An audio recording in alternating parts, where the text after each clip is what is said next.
Assalamualaikum, hai semua, selamat datang di channel YouTube Nancy Yulia, IRT Berdaya, Keluarga Bahagia.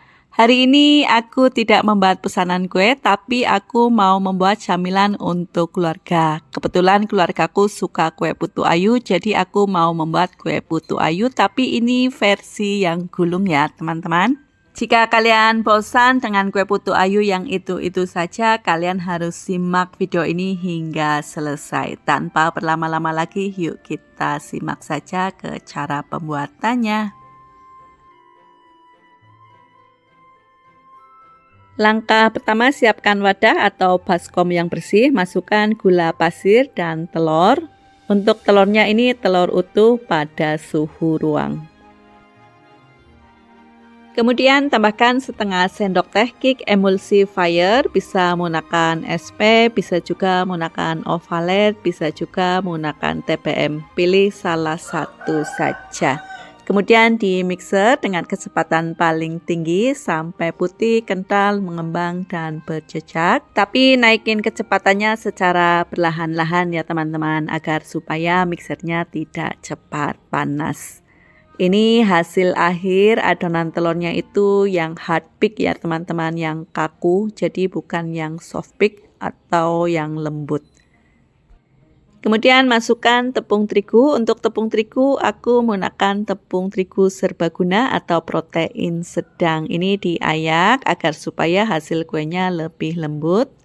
Kemudian aku tambahkan setengah sendok makan tepung maizena.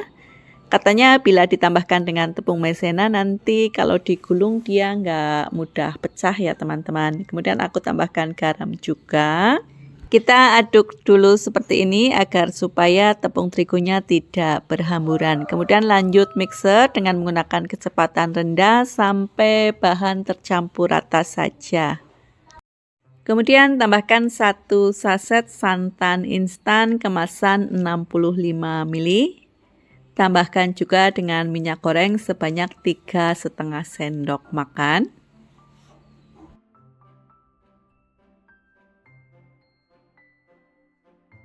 Kemudian lanjut mixer sampai adonan tercampur rata, tapi jangan kelamaan ya teman-teman, jangan over mix. Nanti kalau over mix dia adonannya sudah mengembang, nanti dia bisa kempes lagi. Kemudian aduk dengan menggunakan spatula untuk memastikan adonan tercampur dengan baik dan benar serta tidak ada endapan minyak di dasar baskom.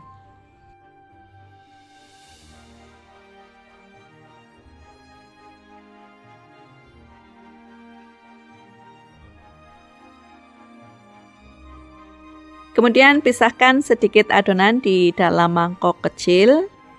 Yang adonan besar ini akan aku tambahkan dengan pasta pandan dan pewarna hijau secukupnya. Kalau kalian mau pakai warna hijau semua, kalian tidak perlu memisahkan adonan ya. Karena aku akan memakai 3 warna, jadi tadi aku pisahkan sedikit. Kemudian tuang adonan ke dalam loyang. Loyangnya nggak perlu diolesi dengan apapun ya teman-teman, tapi harus dialasi dengan alas kertas roti. Kemudian diratakan.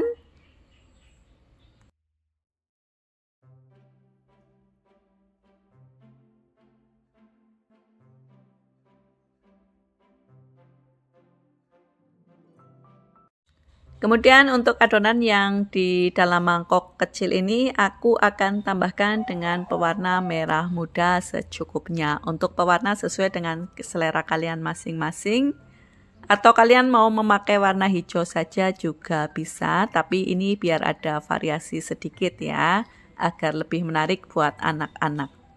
Kemudian aku tuangkan separuh ke dalam plastik segitiga dan separuhnya lagi aku tambahkan pewarna ungu. Nambahin pewarna ungunya sedikit saja. Aduk sampai tercampur rata. Nah, kita sudah dapatkan 2 warna. Ini warna merah muda dan warna ungu. Selanjutnya ini akan kita buat motif. Kita buat garis yang zigzag seperti ini. Atau kalian bisa membuat motif apapun ya, terserah kalian sesuai dengan selera kalian, sesuai dengan kreativitas kalian. Aku terus terang orangnya nggak nyeni, jadi aku nggak pinter bikin motif. Nah, untuk adonan yang berwarna ungu kita letakkan bersebelahan dengan adonan yang berwarna pink, juga ngikutin polanya. Ini pola garis zigzag seperti ini.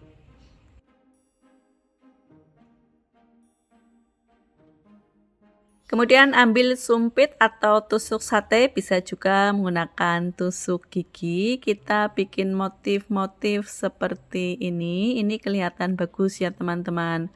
Aku tambahin motifnya, ini malah jadi jelek banget. Aku nggak tahu kenapa, aku memang orangnya nggak nyeni, benar-benar nggak nyeni dan nggak bisa buat motif kue-kue seperti ini. Aku harus banyak belajar lagi.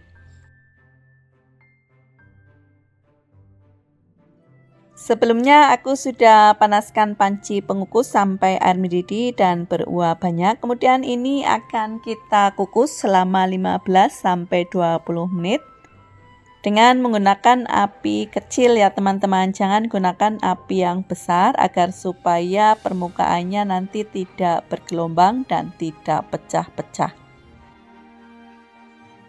Nah, ini sudah 20 menit, sudah matang dan tanak. Kemudian kita keluarkan dari dalam panci pengukus. Selagi masih panas, kita sisir pinggirannya dan kita keluarkan dari dalam cetakan.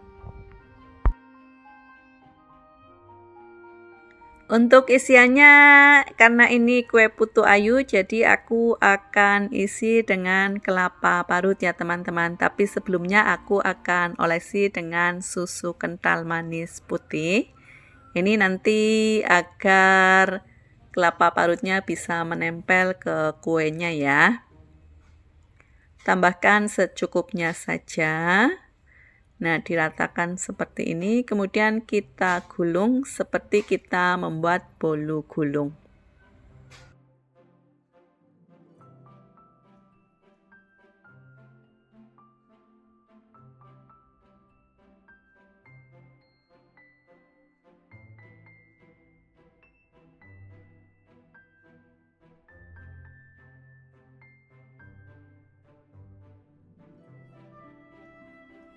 Setelah digulung, kemudian ini kita diamkan beberapa saat hingga benar-benar dingin ya teman-teman. Atau kalian bisa menyimpannya di dalam kulkas selama 30 menit sampai 1 jam.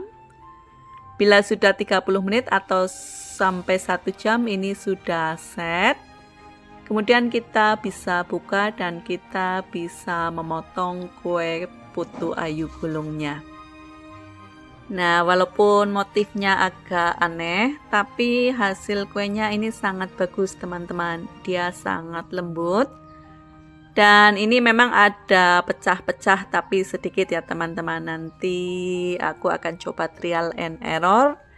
Kalau sudah benar-benar perfect, nanti aku akan share ke kalian resep yang buat jualan ya. Untuk satu resep ini bisa menghasilkan 10-15 potong tergantung dengan tebal tipisnya kue putu ayu yang kita potong. Dan resep ini sangat cocok buat camilan keluarga. Kalian harus cobain ya. Semoga bisa menjadi ide dan inspirasi buat kalian semua. Terima kasih sudah menonton.